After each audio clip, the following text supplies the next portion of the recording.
Aujourd'hui, je vais te poser juste une question.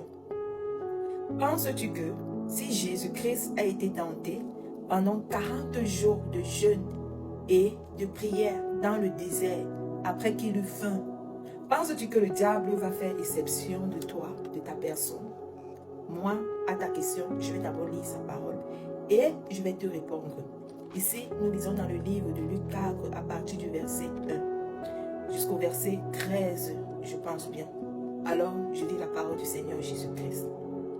Jésus, rempli du Saint-Esprit, revint du Jourdain où il fut conduit par l'Esprit dans le désert, où il fut tenté par le diable pendant 40 jours. Il ne mangea rien durant ces jours-là, et après qu'il fut écoulé, il eut faim. Le diable lui dit, « Si tu es fils de Dieu, ordonne à cette pierre qu'elle devienne du pain. » Jésus lui répondit, « Il est écrit, l'homme ne vivra pas de pain seulement. » Le diable, l'ayant enlevé, lui montra en un instant tous les royaumes de la terre et lui dit, « Je te donnerai toute cette puissance et la gloire de ces royaumes, car elle m'a été donnée et je la donne à qui je veux. Si donc tu te prosternes devant moi, elle sera tout à toi. » Jésus lui répondit, « Il est écrit, tu adoreras le Seigneur ton Dieu et tu le serviras lui seul. » Le diable le conduisit encore à Jérusalem, le plaça sur le haut du temple et lui dit, « Si tu es fils de Dieu, jette-toi d'ici en bas, car il est écrit, il donnera des ordres à tes anges à ton sujet, afin qu'ils te gardent.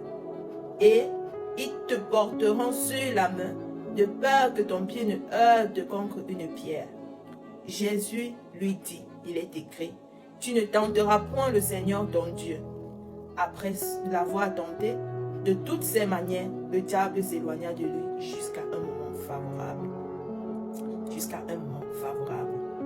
Est-ce que tu es maintenant à mesure de répondre à cette question? Si le diable n'a pas eu peur de venir tenter Jésus pendant un moment où il était en recueil, combien de fois toi, qui va sortir ou bien qui est dans une période de jeûne, penses-tu que la tentation va s'arrêter? À cette question, je te dirais non. Je te dirais non. Le diable va toujours chercher à te tenter, ce soit dans ton entourage, soit au travers même, toi-même, par tes pensées.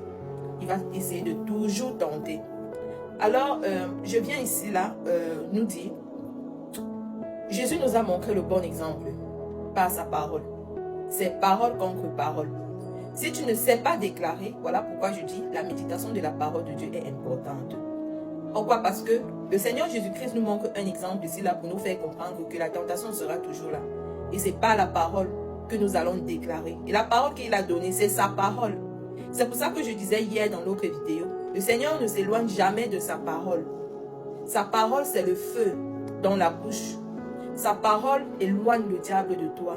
Sa parole va continuer à faire vivre les choses dans ta vie lorsque tu vas les déclarer, lorsque tu vas prophétiser. Alors la parole de Dieu, elle est esprit et vie. Dès lors qu'elle commence déjà à avoir de l'efficacité, cette parole commence déjà à agir.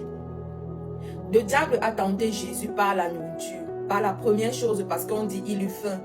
Alors il est venu lui présenter, en fait, lui dire, si tu es fils de Dieu, ordonne à cette pierre qu'elle devienne du pain. En fait, il vient tenter. Mais j'aime la réponse de notre Seigneur Jésus-Christ, là où il dit, il est écrit. Il a dit, il est écrit. Il n'a pas dit, je dis, ou bien, c'est moi qui dis non. Il a dit, il est écrit. L'homme ne vivra pas de pain seulement.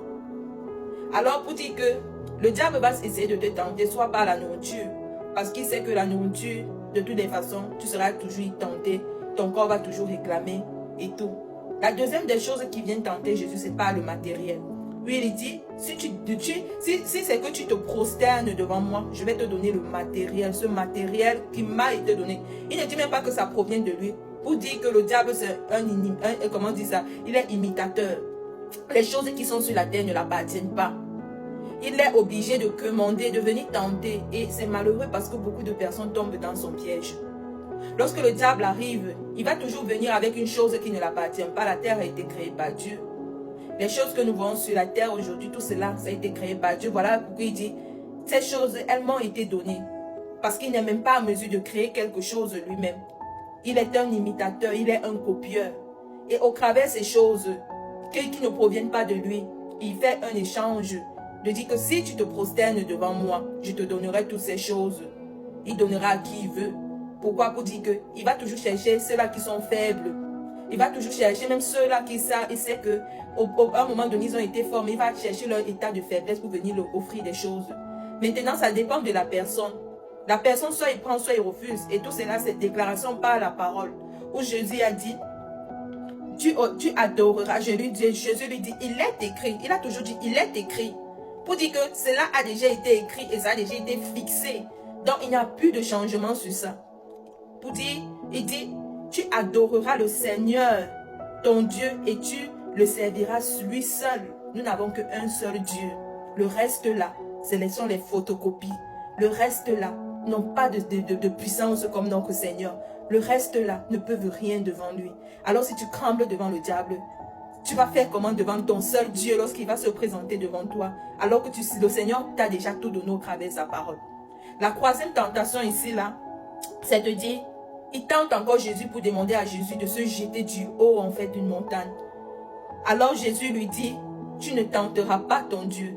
Combien de personnes sont tentées ici là, lorsque le diable vient leur pousser au suicide? Soit ce n'est pas une déception amoureuse où tu te dis non, ma vie est terminée, je ne peux plus. Combien de personnes? Pour dire que, en fait, le diable va toujours venir tenter, peu importe la situation dans laquelle tu vas te trouver. Il sera là pour te tenter. Mais tu as une âme très sûre. Il est écrit, la parole. La parole, lorsque tu la prononces, surtout la parole de Dieu, lorsque tu la connais, n'aie pas peur de déclarer cette parole.